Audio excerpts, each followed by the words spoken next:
Security screws are used for securing materials from being tampered with. They are otherwise standard screws but with a unique head, making it difficult to remove with common tools, even impossible without the matching driver.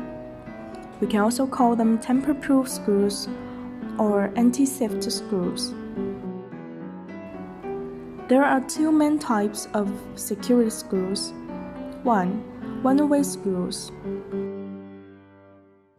One-way screws are typically installed using a conventional screwdriver.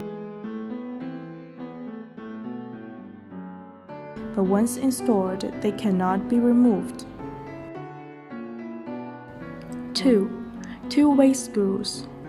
Two-way screws are security screws that can be removed at a later date if required. But you will need a special matching security screwdriver to install or remove them.